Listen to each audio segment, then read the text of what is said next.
Hey, left, right out. CPI data out today, this morning, 8.5%. Hotter than expected. I guess I'll buy a little bit, but we know it's manipulated, so you can, extrapolate that number is significantly lower than it actually is. And for some reason, the markets are up on this as if what the headline said it was. This is them thinking it's peaking. To me, this gives the Fed a green light, or even more of an impetus to raise rates, which is bad for the market. We've talked about that before, how a lot of companies, this increases their cost of capital.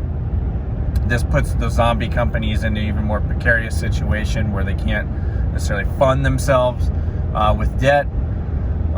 This also has an inverse correlation with bonds. So, you're going to have, look at the 10-year. The 10-year is, I think it hit 2.8 overnight. That's pretty astounding considering where we're at and where we came from in the relatively short period of time. We could be at 3% here soon. And I was saying that this, once you get above 2 something, because we built so much of our economy based on sub 2% interest rates, or I guess it wouldn't be sub 2% 10-year, which is risk-free rate. Then you put on a little premium on that. So whatever that is, that's what we built the economy on, essentially, in this ever-increasing debt load and, monetary expansion. So now you have the 10-year knocking on the door at 3%. So what are the companies? Look at a 30-year. What are people that are in the housing market getting? But that's the other thing. So the housing prices were up.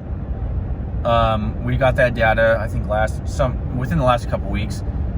And I don't know if that's encapsulated in the CPI thing, but you talk about the cost of housing. Somebody else brought up now that you buy housing, not only are those costs up, but maintenance fees, electric, any kind of utilities, I guess, and there's up.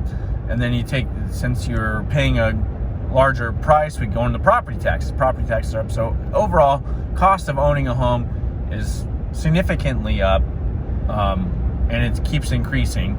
So the CPI data is not good, but it's the number that they're displaying is better than it actually is. All right, so I don't know what the market's doing going up for this, because this tells the Fed, because at 8.5%, well above the 2% range that they want. Supposedly we can talk about why that number is even relevant, 2%, but if they want 2%, they're at 8.5% on the CPI, because that's what they're deeming as inflation. And they're way off. They're, 4 times, 4 times plus the amount that they need are they're wanting. So what are they? This is giving them impetus to go to the, at least a half point rate hike. Sorry, man, my brain's not firing. To even a 3/4. I'm hearing talks of a 3/4% rate hike. 75 basis points. That's for what we have in the Fed right now. That's pretty unheard of. Would you ever think that they would do something like that? Maybe they would. I'm sure the odds are starting to grow on that. So you can't tell me that the market is going to survive this. Like I said, once they get to maybe a 1.25, 1.5, then that's it. There's just no way. I don't think. That's my call on that. It's been that way, and I still think that way. But it is what it is, man. Just be leery about any kind of market rallies into this, because everything is telling you there's a lot of red flags in the market right now, and I don't want to get hurt. So I would be very conservative if I'm playing anything long into this market. Have your entry points and have your exit points, and don't trade with house money. You know what I mean? You only trade with stuff you're willing to lose at this point, and then hedge yourself. But anyway, I'll talk to you later. Peace.